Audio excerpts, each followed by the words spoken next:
Okay, I will now share my idea for this is a shorter version of a video that I just made. So what I'm thinking of is to combine technologies that already exist in order to tackle the fire situation in particularly California, but this seems to be happening in at least two other parts of the world, Australia and Russia, or Siberia. Uh, and yeah, so this is a shorter version of the video that I will just made and I will be uploading. So the three technologies that I'm looking at to combine for the purpose of tackling forest fires are: one, mechanical suits or exoskeletons; two, standard technology that we've used for a long time, trucks and trailers; and three, virtual reality. And the reason why I'm thinking these three technologies should be merged in some fashion through a construct like I've shared this in a previous video that I made, that this task is best suited for public-private participation, uh, military slash fire handling the public part of this, and harnessing the creative energies from the private sector. So you have like kind of like a engine of innovation that would start with fire, but would in due course of time mushroom or evolve into a wide-ranging set of activities in a intelligent fashion to tackle the risks from particularly climate change, abrupt changes in environment, climate as they emerge. And if this idea for like a large number of humans coming together to tackle more complex problems. We're not going to elaborate on that too much because that's a very complex problem to solve. So I don't want to talk about that. I just want to talk about the idea at hand. And I don't think I'm going to have the bandwidth to even tackle that idea. But something about that idea, I keep thinking about that idea because I've posed that question in the past, that what is coming after companies. And there's going to be a post-scarcity world at some point in our lives, and how do we model? How are we going to model our systems in light of that reality with a specific focus on solving these bigger problems that exist and are potentially coming our way. Most probably are coming our way. Making of this comment in this manner ought not to suggest that I am a skeptic for some of the things I'm talking about. So I hope nobody takes my words out of context. So anyway, so that being said, so to come back to this idea, and this is supposed to be a shorter version. So yeah, what I'm proposing is there seems to be a healthy activity in the domain of mechanical exoskeletons, electromechanical exoskeletons, and well, they're all electromechanical mostly, unless it's like kinetic powered. So you may have seen some structures on the internet whereby they are structures like this, but they're kinetic, like they're powered by the wind or something like that. So in this case, there's an actual individual, and I'm not promoting companies, but like, you know, this company, I'm just going to play the video.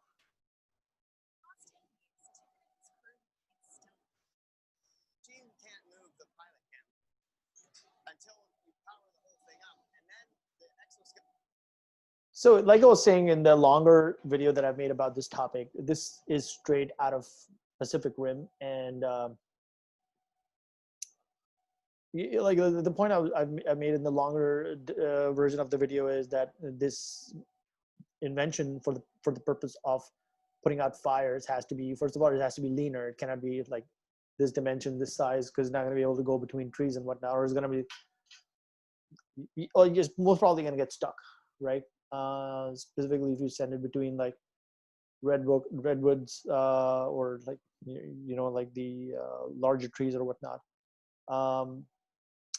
Secondly, it has to be lighter. So lighter, nimbler, different dimensions is like at least 3 of the categories or areas that this device would have to be changed in order to be able to, for it to do the intended thing. So there's another video of this company out of, I think it's out of South Korea. This one is a different one. It's probably too big.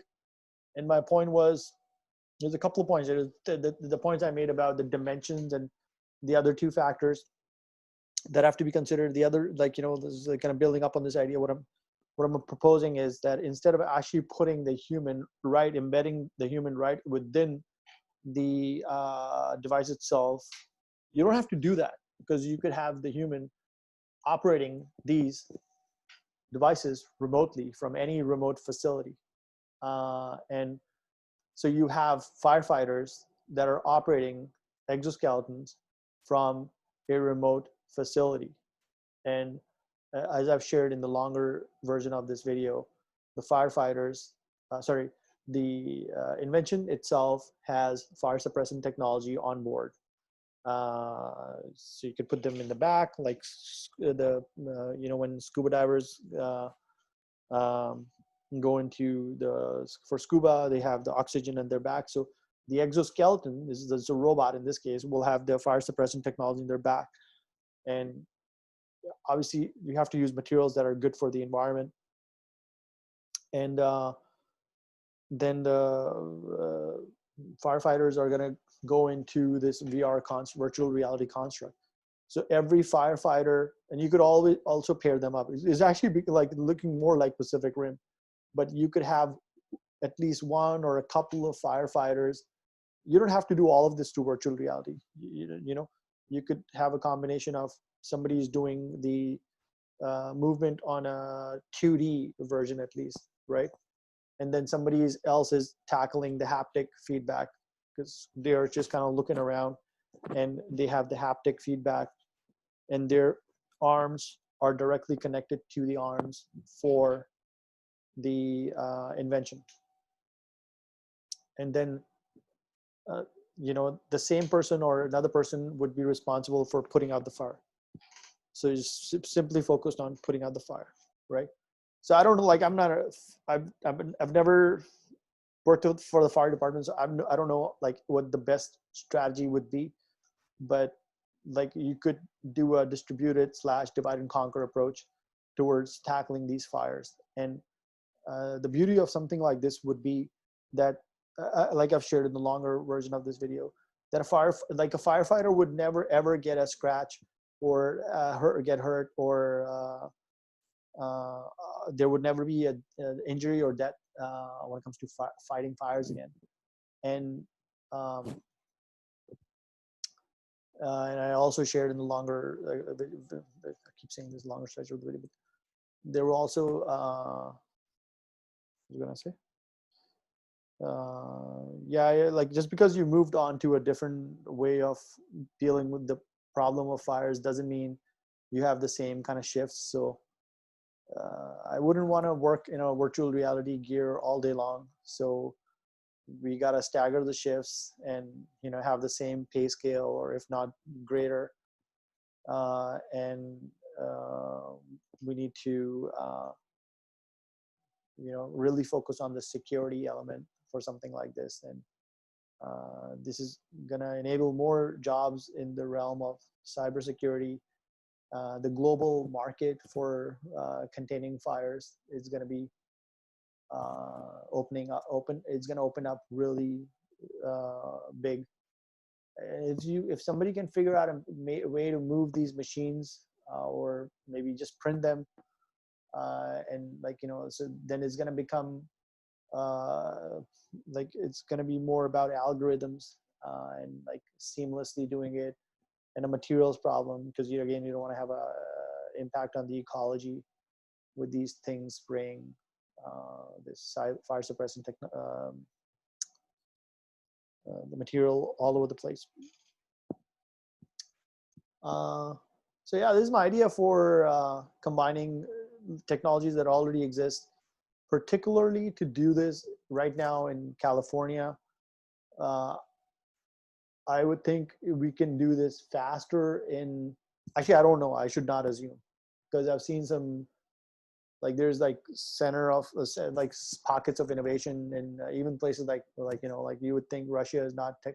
Russia is technologically quite adept, and they have some interesting technologies in development, specifically in the realm of aerospace and whatnot. And but but I don't want to assume that something like this cannot be done in another part of the world. But it would be super awesome to see something like this happen, because right now people are getting impacted on the ground, and we need, like, there's doesn't like just doing scaling the model the way it is right now to tackle the fire, to me doesn't seem like a good, like it doesn't seem like it's, I don't know, like it doesn't seem like we want to hire millions and millions of firefighters and put them in harm's line. So something like this could actually work, I think. uh, Now, going back to the exoskeletons or mecha suits, the first couple of iterations are going to be clunky, like I was saying in the longer version. But as we develop more of an AFWorks kind of model and pump innovations through like some mechanisms with the intention of actually improving upon a given set of metrics, then the overall quality and effectiveness of these innovations will improve. And that is what I think we should, uh, what just as a species we should uh, look at. So this video has become like equally long, but I wanted to kind of like maybe do a take two just to be able to synthesize what I was thinking. And like I've said in the longer, well, second version of this first version of this video, this idea is yours to improve upon. So maybe somebody else has an idea of how something like this can be improved. Maybe there is a better fire suppressant technology that is ecologically safe. Maybe there's another virtual reality or haptic uh, technology that I don't know of. I saw this one technology, and it's like a haptic uh, kind of. It's like a jacket, but you feel the haptic feedback in your back and everything. So it's like a truly, and it kind of goes all over your body. It's a very deep immersive experience. But you could also have like things like heat sensors, and if the heat's getting too hot, it's some hot enough to melt the sensors in the robot or something. Or the robot, because there's no direct stimulation, right? So the robot could then get out of the harm's way and like has a course of action or something like that. So yeah, this is what I was thinking. Thanks.